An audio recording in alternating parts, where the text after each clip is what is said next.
오늘도 레전드 채널을 방문해주셔서 정말 감사합니다. 그럼 레전드 사연 바로 시작하겠습니다. 안녕하세요. 저는 귀여운 여자입니다. 대한민국에 저와 같은 일을 겪은 사람이 또 있을까 싶네요. 친한 친구들도 제 일을 듣고 입을 다물지 못한 채 정적만 흘렀습니다. 거두절미하고 바로 시작하겠습니다. 저에게는 쌍둥이 여동생이 있습니다. 이란성 쌍둥이로 태어난 시간 기준 제가 언니입니다. 동생과는 중학교까지 사이가 굉장히 좋았습니다. 엄마는 저희가 초등학교를 들어가자마자 가출하시고 아빠는 알코올 중독 때문에 집에 들어오면 폭언이나 폭력을 쓰셨습니다. 그런 가정 환경 속에서 저희 자매는 서로를 의지하며 지냈어요.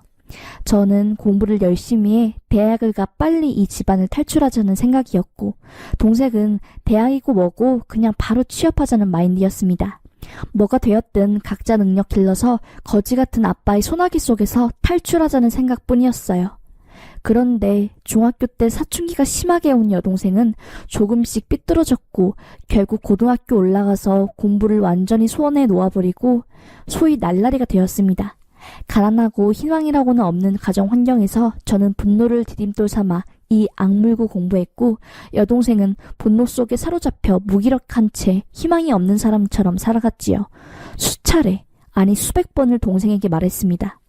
제발 정신 차리고 취업 준비를 하던가 뭐라도 하라고요. 하지만 반복되는 싸움에 저도 지쳐갔고 결국 돌이킬 수 없을 정도로 저희들은 멀어졌습니다. 저도 고등학생밖에 안 되었기에 마음의 여유가 없었고 너무 지친 상황이었거든요. 화를 못 참은 저는 동생에게 손을 올렸고, 그렇게 그 사건 이후 저와 동생은 남보다 못한 사이로 전락해버렸습니다. 성인이 되어서는 연락조차 아예 끊어버렸습니다. 제가 23살이 되고 아빠가 갑자기 돌아가셨습니다. 장례식장에서 여동생을 3년 만에 만나게 된 것이었죠. 그때 여동생은 클럽에서 디제잉을 하며 밥벌이를 하고 있었고, 저는 서울 중상위권 정도 되는 대학에서 행정학과에 재학 중이었습니다. 아빠의 장례식이 끝나고 저희는 다시 남보다 못한 사이로 돌아갔고, 그 후 다시 연락이 끊겼습니다. 그리고 저는 4학년 1학기 휴학을 하고 공무원 준비를 했고 9급 공무원에 합격했습니다. 그리고 학교를 졸업한 뒤 바로 일을 시작하였죠. 일에 치여 외롭고 힘든 나날들을 보내던 와중에 한 남자를 만나게 되었습니다. 외롭고 불안했던 저희 삶에 갑자기 찾아온 따뜻함과 안정감이 저를 놀랍도록 행복하게 만들었습니다. 그리고 저와 달리 유복한 가정에서 자란 그 남자는 돈보다 행복, 그리고 물질보다 추억을 더 소중히 여기는 사람이었습니다. 저는 그 모습에 반했고 결국 저희는 결혼에 꼴이나게 되었습니다. 그런데 그렇게 다정했던 저희 남편이 결혼한 지 딱 6개월이 지나자 사람이 180도 변하더라고요. 그렇게 자상하고 다정했던 남편은 완전 무뚝뚝하게 변했고 자주 가지던 잠자리도 한사코 거부하더라고요. 내가 매력이 없나? 이제 내가 여자로 안 보이나 라는 생각에 우울증까지 왔습니다. 도대체 뭐가 문제냐고 물어봐도 남편은 말이 없었고요. 한 1년간을 매달려 다시 관계를 회복하고자 했으나 말짱 도루묵이었습니다. 이혼을 하고 싶었지만 두려웠어요. 다시 혼자로 돌아가야 된다는 두려움과 한 번 경험했던 따뜻함과 안정감이 저를 이혼하지 못하게 만들었지요. 결정적으로 이혼 이야기를 할 때면 남편은 기를 쓰고 반대하며 화를 냈습니다. 그렇게 1년, 2년 저희 속은 썩어 문드러져 갔고 아예 남보다 더 못한 사이로 결혼 생활을 했습니다. 하루에 한마디 정도 말을 섞으면 많이 대화를 나누었다고 생각할 정도였네요. 아예 한마디도 안 할 때가 수두룩 빽빽했으니까요. 혹시 남편이 바람났나? 차라리 바람이라도 났으면 좋겠다. 속 시원하게 이혼하게 라고 생각했지만 핸드폰, 내비게이션 등등 모든 곳을 뒤져봐도 바람의 흔적은 딱히 없었습니다. 유독 이태원을 자주 간 것 빼고는요. 가족도 없이 누구에게 속 시원하게 털어놓을 사람도 없이 저는 사막에 외로이 홀로 있는 선인장 같았습니다. 감정도 없고 누구 하나 눈길도 주지 않은 채 거친 모래바람을 혼자 이겨내고 있는 그런 선인장 같았지요. 그러다가 제가 정말 픽 하고 쓰러질 정도로 충격적인 일이 터졌습니다. 일을 마치고 동료들과 함께 맥주 한잔한 뒤 집으로 갔습니다. 술에 굉장히 약한 몸이라 맥주 한 잔만 마셨는데 알딸딸하니 어지럽더라고요. 머리가 약간 핑핑 도는 것 같았고요. 그래서 정신이 나갔는지 아파트에 도착해서 엘리베이터 버튼 3층을 눌렀어야 했는데 4층 버튼을 누른 겁니다. 4층에 내려서 내려가지 라고 했지요. 그렇게 4층에서 계단 반쯤을 내려가고 있는데 저희 집에서 남편 신음소리가 들리는 겁니다. 저희 집이 맨 끝 아파트라서 한 라인밖에 없어요. 층 하나에 세대 하나입니다. 그래서 들려오는 신음소리가 남편 신음소리인 것이 확실했죠. 충격에 뒷목에서부터 전기가 머리로 쫙 올라왔습니다. 그리고 뒤이어 제 쌍둥이 여동생 목소리가 들려왔지요. 비명소리? 같은 소리를 내더라고요. 뭔지는 확실히 들리지 않았지만 여튼 확실히 제 쌍둥이 여동생 목소리가 맞았지요. 저는 설마 아닐 거야. 내 남편과 여동생이? 아니 이건 아니잖아. 세상에 여자가 얼마나 많은데 내 동생이랑? 아니야 라고 현실을 부정하고 있을 때 대문이 쾅 열리면서 여동생이 화를 내며 나오더라고요. 그리고 사각 팬티만 입은 남편이 뒤따라 나오며 은선아 제발 은진이한테 비밀로 해주라. 이거 우리 둘만 아는 걸로 하자. 응? 너 돈 필요해서 그런 거지? 얼마 주면 돼? 내가 너 살 공간도 마련해주고 다 해줄게. 제발 이런 걸로 협박하는 건 좀 아니잖아. 우리 둘만 비밀로 하면 다 해결돼. 제발 이라고 하더라고요. 무슨 소리지? 대체 무슨 이야기를 하는 건지 도저히 감이 안 잡혔습니다. 제 쌍둥이 여동생은 화를 내며 닥쳐라. 네가 그러고도 사람이야? 콘돔부터 시작해서 영상까지 싹 다 나한테 있으니까 허튼 생각하지 마. 알겠니? 더러운 새끼. 너는 형부라도 불릴 자격도 없는 쓰레기야. 감히 그런 짓을 해? 라고 하면서 씩씩대며 계단을 내려가더라고요. 남편은 절규하며 울 듯한 목소리로 제발 이라고 외치다가 다시 집으로 들어갔고요. 저는 어쩔 줄 몰랐습니다. 도대체 이게 무슨 상황이고 머릿속으로는 도저히 이해가 안 되었고요. 다리가 후들거리고 가만히 있는데도 온몸이 정말 사시나무 떨듯이 덜덜덜 떨리는 게 느껴졌습니다. 귀에서는 삐 소리가 나고 몸이 한순간에 뜨거워졌다가 차가워지기를 반복하고 막 쓰러질 것 같았습니다. 발에서부터 턱 밑까지 물이 차오르는 것 같았습니다. 집으로 가야 하나? 여동생을 따라가야 하나? 갈팡질팡하다가 결국 저는 여동생을 뒤쫓아갔습니다. 아파트 입구까지 간 여동생을 향해 전속력으로 뛰었고 여동생 어깨를 팍 잡았습니다. 야, 너 뭐야? 너 내 남편이랑 무슨 짓 했냐? 잤냐? 뭐야 너? 너가 왜 우리 집에서 나오냐고. 신음소리랑 콘돔이 이야기는 뭐야? 라고 하자 여동생은 뒤를 돌아 제 얼굴을 보더니 화들짝 놀라더라고요. 여동생, 깜짝이야. 내 심장. 심장 멎는 줄 알았네. 잘 됐네.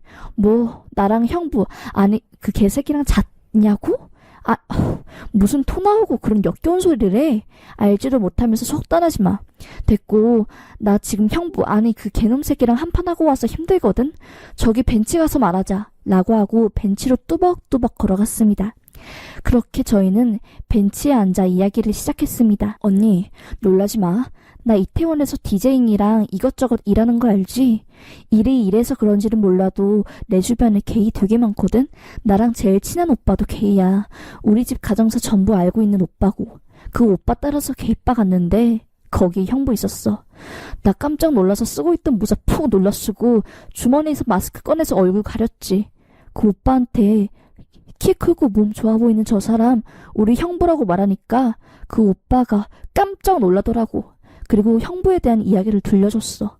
오빠는 한참을 당황하면서 저 사람이 네 형부라고? 나 저 사람이랑 잔 적도 있고 뭐 집안의 개인인 거 안 들키려고 위장 결혼했다고. 그런 소문도 엄청 많고 특히 돈 많아서 남자들 엄청 달라붙어. 그리고 저 남자 지금 내 친구랑 사귀고 있다 라고 하더라고. 더 충격적인 건 형부, 아니 그 쓰레기 영상 찍는 게 취미래. 그러니까 그 이상한 영상 있잖아. 그래서 나랑 친한 오빠도 형부가 나오는 그 영상 가지고 있더라고. 그렇게 그 오빠한테 영상 넘겨받고 이 사람 저 사람 내 인맥 도움받아서 형부가 게이고 언니 몰래 바람핀 사실을 증명할 만한 거 모았고 솔직히 언니랑 연락도 안 하는데 굳이 말해야 하나 싶었는데 그냥 넘어갈 수가 없더라. 오늘은 형부한테 개인 거 아니까 행동 똑바로 하라고 경고하러 온 거고, 신음소리는 내가 영상 틀어줘서 나온 소리인 것 같네 라고 하더라고요. 심장이 쿵 내려앉았습니다. 그동안 남편이 했던 행동들이 모두 이해가 갔어요. 왠지 모르겠지만 차라리 잘 됐다 싶었습니다. 내가 여자로서 매력이 없는 게 아니라 그놈이 게이였구나. 그럼 이 지긋지긋한 결혼 생활 끝내자 라는 생각이 들었습니다. 그리고 여동생에게 고맙다고 말하려는 순간 눈물이 펑펑 쏟아졌네요. 정말 한 30분은 말할 수 없을 정도로, 숨 넘어갈 정도로 꺽꺽 울었습니다. 너무 서럽고 미안하고 복잡한 감정들이 섞여서 나오는 울음이었습니다. 그리고는 동생에게 사죄했지요. 고등학생 때 홧김에 때린 거 너무 미안하다. 너무 늦었지만 나를 용서해달라고 했습니다. 동생도 저와 함께 부둥켜 울며 사과하고 그랬네요. 서로가 너무나 힘든 삶을 살아왔기에 마음의 여유가 없었나 봅니다. 거의 10년이 지나서야 저희 자매는 다시 관계를 회복하게 되었네요. 그렇게 한참을 울고 난 뒤 여동생이 도움을 받아 남편의 외도 증거를 넘겨받고 다시 연락하기로 약속한 뒤 집으로 향했습니다. 맥이 빠진 채로 TV를 보고 있는 남편을 향해 의자를 던졌습니다. 뭐하는 짓이야 갑자기! 라고 소리치며 아파서 뒹굴고 있는 남편을 발로 깠습니다. 그리고 남편의 그곳을 뒤꿈치로 우지끈 밟았습니다. 으악! 소리와 함께 비명을 질렀고 저는 그걸로 분이 앉아서 그곳을 점프해서 한 번 더 우지끈 밟았습니다. 뭐가 터졌는지 뿌직 하는 소리도 들려서 움찔했는데 그냥 무시하고 저는 말했습니다. 개인 거 다 안다고 시댁에도 폭로할 거고 네가 운영하고 있는 사업체 직원들한테도 다 폭로할 거라고 했습니다. 그리고 저는 집을 빠져나와 택시를 타고 바로 시댁을 향해 갔습니다. 어머님한테 남편의 사생활에 대해 모두 폭로하고 그간 결혼 생활이 어땠는지 전부 말했지요. 처음에는 믿지 않더니 영상을 보여주자 손이 덜덜 떤 채로 아무 말씀 못 하시더라고요. 그렇게 저는 이혼하겠다고 선언하고 시댁에서 나왔습니다. 그리고 회사 근처에 있는 모텔에서 잠을 자고 다음 날 출근을 했습니다. 반차를 쓰고 급하게 혼자 살 고시원을 알아보고 이혼 전문 변호사를 찾아가 소장을 준비했습니다. 변호사분도 처음엔 제 이야기를 듣고 조금 놀라시더라고요. 그렇게 수차례 변호사분과 상담을 한 끝에 소장을 썼네요. 소장을 접수한 사실을 알게 된 남편과 시댁에서 제발 합의이혼하자, 이 모든 사실을 비밀로 하는 대가로 억대의 현금을 주겠다며 저를 회유했고요. 하지만 자존심이 있지 차마 그러지는 못하겠더라고요. 어차피 저 공무원이고 평생 굶어 죽을 일 없으니 그냥 꺼지라고 욕 한 바가지 퍼붓고 고소 진행했습니다.